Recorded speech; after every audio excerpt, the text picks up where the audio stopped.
inside my car. I got pictures, got candy, I'm a lovable man, and I can take you to the nearest star. I'm your vehicle, baby. I'll take you anywhere you wanna go. I'm your vehicle, woman. By now I'm sure you know that I love you, I need you, I want you, got to have your child. Great God in heaven, you know I love you.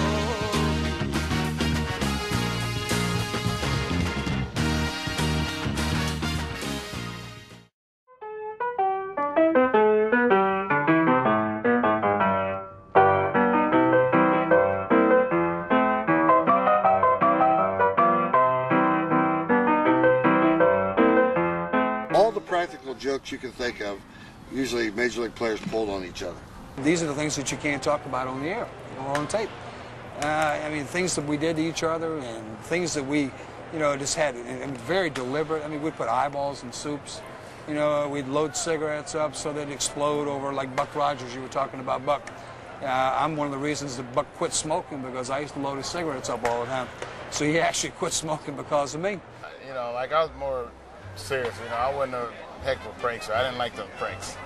I've seen him eat Lasorda's sausages and put them back empty. I've seen him lock Lasorda in his room in spring training, tie a doorknob to a tree so he couldn't get out. I remember the time Doug Griffin and him used to be back and forth at each other.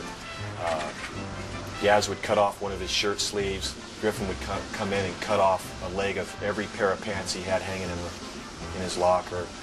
And it was just back and forth like that, almost like a husband and wife thing.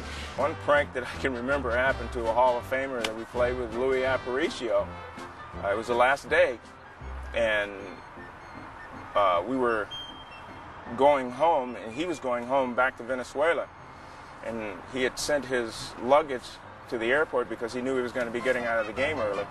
Well, Yaz cut his pants and left him with Bermuda shorts. Well, if you knew Louis Aparicio, he was probably one of the best dressers in baseball, and he spent a lot of money on his clothes.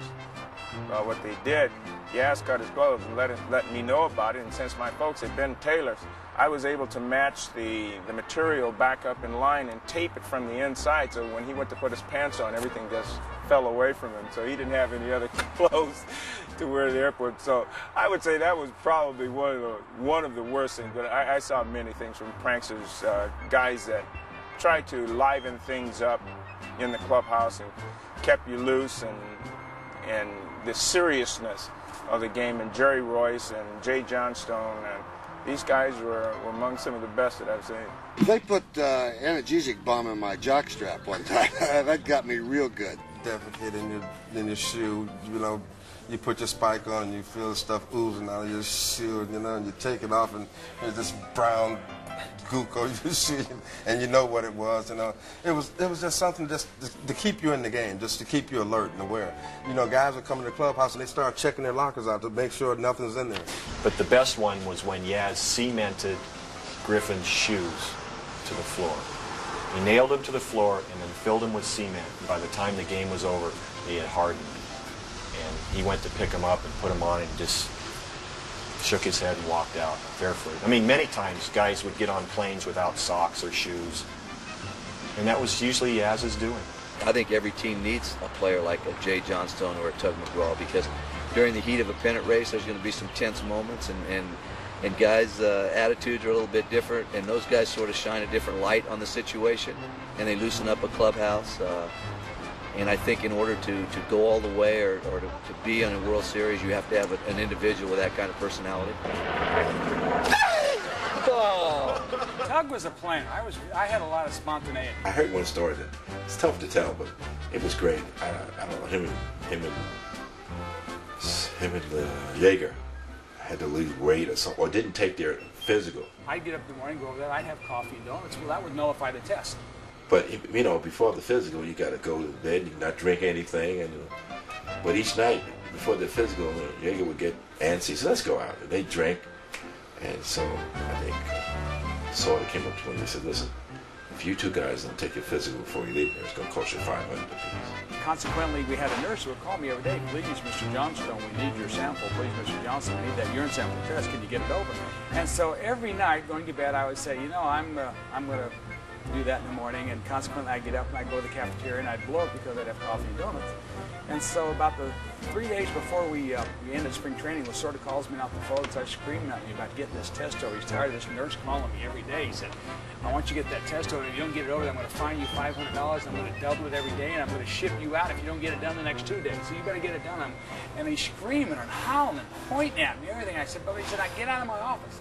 They got a date. They're supposed to go in that night before they went out again. And that night, I went in my room. I said, Rumi, speaking of Jaeger, I said, Rumi, I said, we can't go out tonight. I said, that Lasorda's threatened to fine me, double it every day. I don't want to pay the $500. I got to take that test tomorrow. I can't go out and do anything. And I said, okay, no problem. So we're watching Vanna White and Jeopardy and all those, game shows. And about 9:15, phone rings. One of Jaeger's buddies calls up and says, hey, you got to come out. You got to come out. And Jaeger's going, no, I can't. You got to come out. And so he's going, come on, Rumi, we'll just go for one. Just go for one. I go, no, I can't. Okay, just one, because I had to go protect him, right? In the old days, they would mess up anything because it was like a buffet, but there was a big panel in front of the food. They would go and eat everything while they were in line. And when they came out, they had a cup of coffee and a little something, a little cereal. But they had already eaten.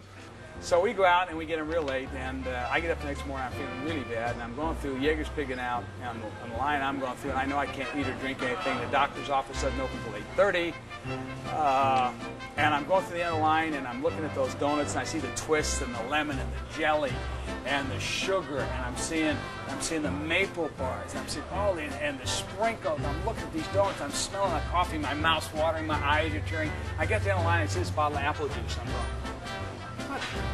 Same color, isn't it? Who'd know?